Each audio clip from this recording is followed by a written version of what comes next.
I have a question. Does your wife ever get nervous for you, like for the type of content that you do, like with the interviews and stuff? Does she ever get scared? I keep her in the dark for most of it.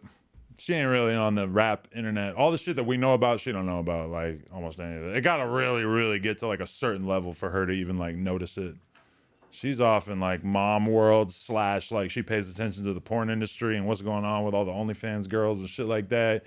But she don't really, like, she don't get that excited about it. I'm not mad at you for keeping her out. Yeah. It could be. I'm a stress case as is, so I can only imagine. I used to tell her everything, but now it's like there'll be the craziest beef thing going on in No Jumper, and I'll come home like, hey, how you doing? How was work? Good. Yeah. You know, you got gang members. Leave it alone. Yeah. You got gang members and you got content members. Because gang members want to leave their girlfriends and their mom in the dark. Let them not. He want to leave laying in the dark. He's a content member for real. You gang with this content. I mean, it's just like, it's going to stress her out more than me.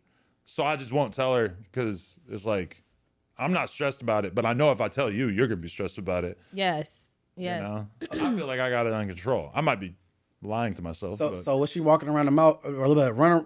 Was she walking around the house mad and looking at you like, you better do something, Adam? Fuck them up. Because T-Rell and Smacc disrespected your daughter. You know what I'm saying? I think they shouldn't have did that. I was out of bounds. But I know she got wind of that though. Right.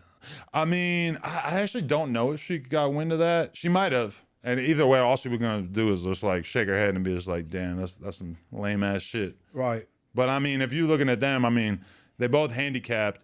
They both ain't gonna shoot none. They both ain't got no squabbles. So it's like they gotta do that. Like they only got nothing else to go to. You know, that's all they got. I didn't mean to laugh at that shit, hey, bro. But I just stay off the motorcycles, bro. Fuck that shit. Yeah. They both fucked off the motorcycle. I'm not laughing at anything. I'm off the motorcycle. Y'all are crazy. No, I ain't crazy. No, cause I don't know T-Rell, but I know Smacc. I ain't never met T-Rell, but I know they both fucked up off the motorcycle. Smacc the kind of dude who point the gun at the camera on live. Man.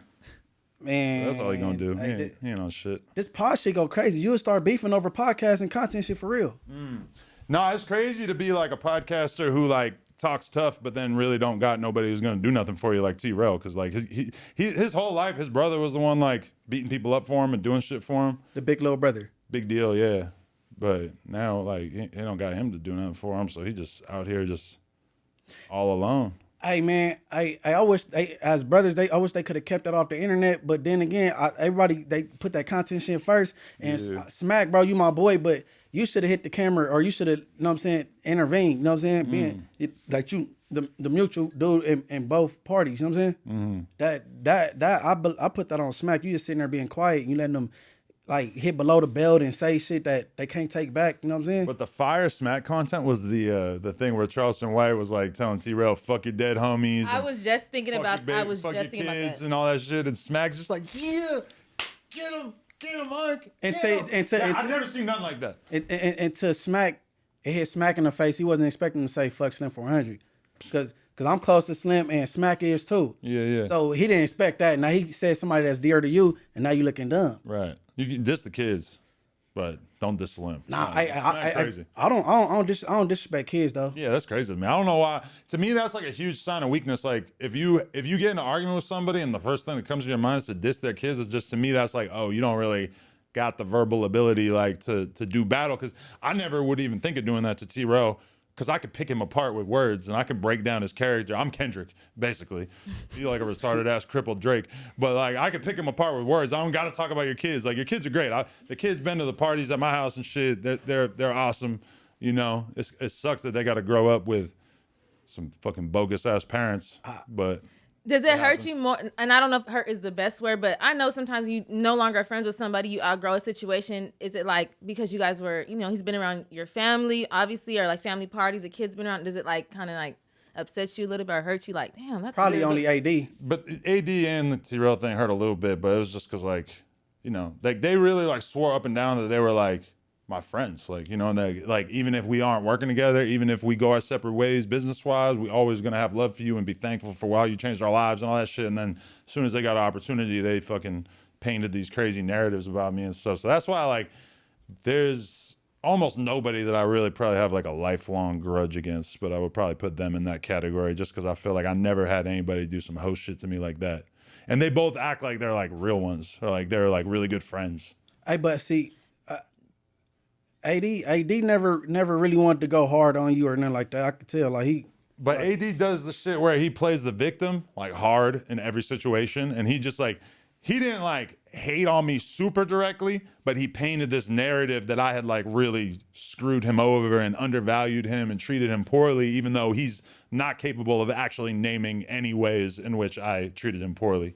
So to me, like with him, even though he never really like talked shit the way that some other people did, I still kind of just have that grievance against him for trying to make me look a certain way when realistically, No Jumper took AD's career from the grave and resurrected it, which was not something I don't think he denied that though. Yeah, but he likes to lie and act like his music career was like still kind of going in 2020 when in reality everybody knows that like his shit had been ice cold for years and years and years, and then we kind of brought him back from the dead, and then he repaid me by totally just doing some Judas shit, you know. Hey, I know this sound bad coming from men, especially gang members. I think his feelings was kind of hurt because if I got it right, he found out some shit behind the scenes, and it should have really came from you instead of off of Reddit or Lush, exposing it to Reddit or however it went. Yeah, it was a little bit of that. I think he his feelings was hurt. You know what I'm saying? He said he was getting ready for your wedding, and you know what I'm saying, getting suits and all that little shit. So I think the homie ain't soft because I'm cool with AD, but like. You know, we don't want to hear my feelings was hurt, but I think his feelings was gonna hurt though. But it's normal. I mean, y'all, men have feelings. It's okay. But the thing is that his feelings weren't actually hurt. It was just like a useful thing for him to say on the way out to make it look like he was the victim. Because that's one thing that he's like really, really good at. He's not really that good at podcasting, but he's really good at playing the victim. Oh, so what if they came out with some shit called Survivor No Jumper? You gonna have? They've been doing it for like the last year. People got sick of it. I'm talking about the official thing. Oh, I know. Then everybody that left. But I feel like no Jumper is not like what has No Jumper done to anyone besides like help them glow up their career and like I can't think of anybody that has like an actual complaint besides House Phone getting exposed for the whoop and the. Yeah. All right. Do you feel like you was wrong for that? It was careless of me for sure to like I probably should have just scrapped it in general. Mm-hmm. I told the editor to edit everything out. I probably should have done like a full review of it to make sure that it was edited properly, because that's really where it went wrong. Is just that we decided to put the thing out anyway, and then not like he edited it, but he didn't edit it good enough to like totally make it so you couldn't tell who he was talking about, you know. Who was his girlfriend at the time? That's a part of the community. What's her name? What was her name? Illa.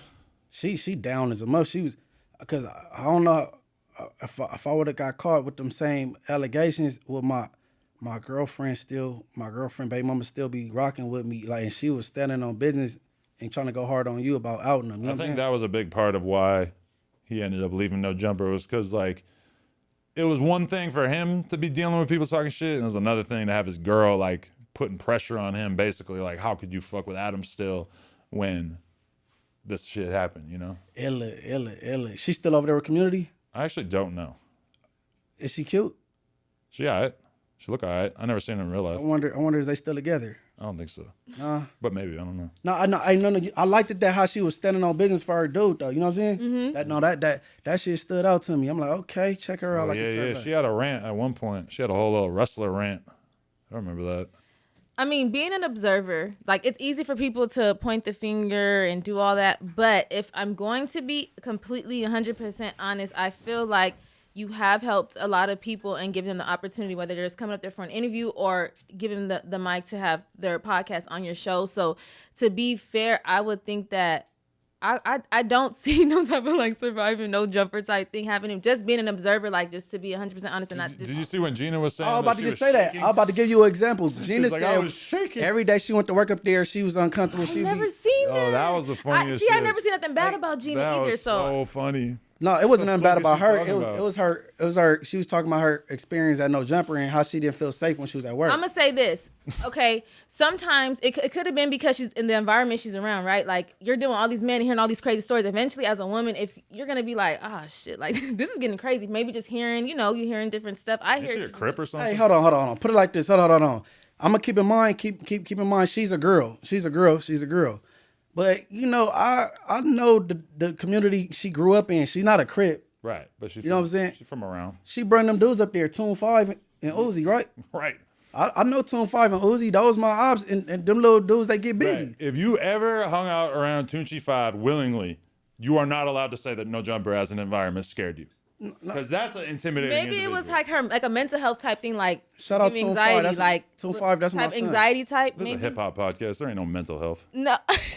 That's the problem. That is the problem. They need to address that because. Nah, for real though, I fuck with her. Like actually, like when I think back to the interview I did with her and shit, I got a ton of respect for her. So it's like it did like kind of hurt me when I saw her like saying that shit because she's just doing the same thing with AD. She's doing a little victim act because she knows that's the only way she get people to pay attention to her. But I respect her and I got love for her. And one day she gonna be like, Adam, I know I talked all this shit about you for no reason, but you really helped me a lot in my life.